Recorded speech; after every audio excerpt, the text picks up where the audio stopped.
understanding of all the legal stuff that's happening, and it's a lot. Eric, thank you. As always, Eric Larson, U.S. legal reporter, Bloomberg News. We know we will be coming back to him. All right, that's some of the legal happenings around Doge. We're going to kind of stay with that. Yeah, this is White House Press Secretary Caroline Leavitt says 1 million federal workers responded to an email request. And as Elon Musk says, the federal workers will be given a second opportunity to respond to a government-wide email detailing what they did last week. He also threatened to fire any employee who doesn't meet his demands. All right, we teased it. Is this the Twilight Zone? I feel like we talked to Nathan Dean about this yesterday. It's deja vu all over again. We teased it yesterday that we should have him back for all the happenings every day on what's going on in and around D.C. He is back with us. Bloomberg Intelligence Senior Policy Analyst Nathan D. out there in our Washington, D.C. bureau. All right, Nathan, so where are we on Elon, this second opportunity to say what you did last week? Yeah, so obviously Elon Musk, put out that message on X saying that there was this second opportunity or else you are at the risk of being let go. But even in that White House press briefing, Caroline Leavitt said that, the agency leaders will be the ones making the decision. Now, she said this was due to national security concerns, but, this is the soap opera portion of the Trump administration where you have Elon Musk on the outside essentially saying that you're going to be fired unless you do something, and then the agency leaders that are ultimately going to be making the call. But what we're telling our clients is when it comes to Doge, there are two things to keep in mind. The first is the courts. You just talked to Eric about that. The courts are getting involved. The second thing is President Trump, because while the agency leaders are the ones that are ultimately going to be making these decisions, President Trump can always go to his secretaries and say, look, Elon Musk says you got to do this, you got to do it. And Elon Musk is going to be attending the cabinet briefing tomorrow with all the other cabinet members, so it's certainly going to be an interesting time to see how it plays out. Does it seem like there is any sort of rift starting to form between members of the Trump administration who are confirmed by Congress and Elon Musk and the folks at Doge? Yeah, I think there's two rifts that are forming here. One is the one that's going on behind the scenes. I think, look, I don't think any of these agency leaders want to have Elon Musk telling them how they should run these agencies. This is what they were confirmed to do, and I think most of them would prefer to do it without Elon Musk's or the Doge team telling them what they should cut. But then we're also starting to see smaller rifts, not enough that would change the political calculus at the moment, but smaller rifts amongst Capitol Hill lawmakers. Some of the Republican senators, for example, are talking about questions of, is this being done in a compassionate manner? Is this being done in terms of a strategy? Or is this being done in just, darn the consequences, we're moving ahead? But none of those rifts, I think, are really at the public arena yet. And so I think this is going to continue to play behind the scenes probably for the next few weeks. And then we'll see, obviously, if things open up a little bit more. Is there any less confusion for these federal employees who got this email from Musk on Saturday, were then told, in some cases, as you shared with us yesterday, Nathan, no, do not worry about replying to this. Do not do it. And then yesterday, him coming out and saying, now you are being given a second chance. Is there any less confusion than when we spoke to you yesterday?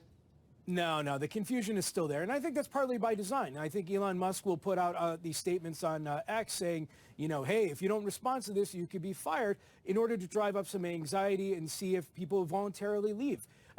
Caroline Leavitt said that around 1 million federal workers replied to that email. And there was some great Bloomberg News reporting about this that said that a lot of those federal workers did it just because they didn't want to have a target on their backs. And so even though their agency leadership had said, maybe you don't have to do this, or our guidance says you don't have to do it, they personally don't want to have that target on their back. And so this is one of those situations where, unfortunately, for a lot of the federal government workers who are either listening to this or watching this, that anxiety and that confusion is going to probably continue to play out over the next few months, because President Trump is not going to give clear direction on this until he has to, and right now is not the time. What recourse do any of these workers have? And I ask this having talked to a Bloomberg colleague who has friends in the government in D.C. and just says, some of them are not leaving, kind of waiting to see what they have to do because, they're this is their job, this is their life, this is their career, this is what supports their family. And I'm just curious, we just talked with Eric Larson about the lawsuits that are out there, but I'm just curious, are most workers, can they even afford to get a lawyer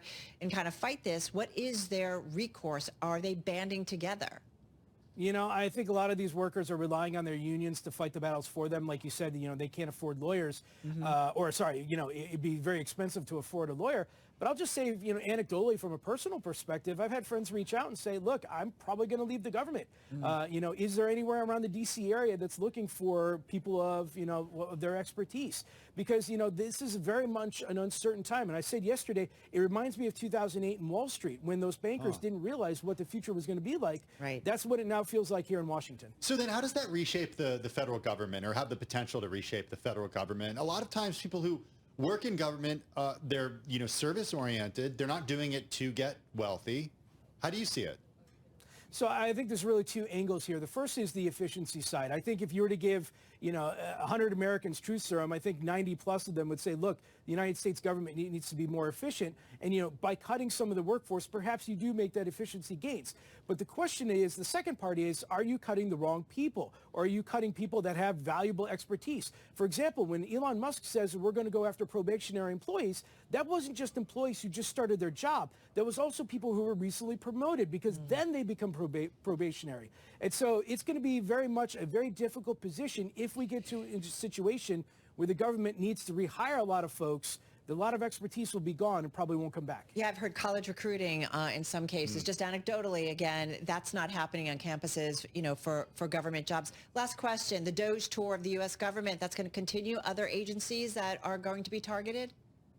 Yeah, I think all of them will at a certain point. I mean, Department of Defense, Veteran Affairs. The key thing about DOD, though, and Veteran Affairs is that they are the two largest civilian employers of the federal workforce. And as a reminder, 80% of the federal workforce is not in the districts. So as they go through those two agencies, I'm going to be really interested to see, are there potential cuts to Florida or Texas or California that could change the political calculus of where DOJ is going? All right. As we said, same time, same place tomorrow, Nathan Dean. Nathan, thank you so much. Senior Policy Analyst at Bloomberg Intelligence in our D.C. Bureau.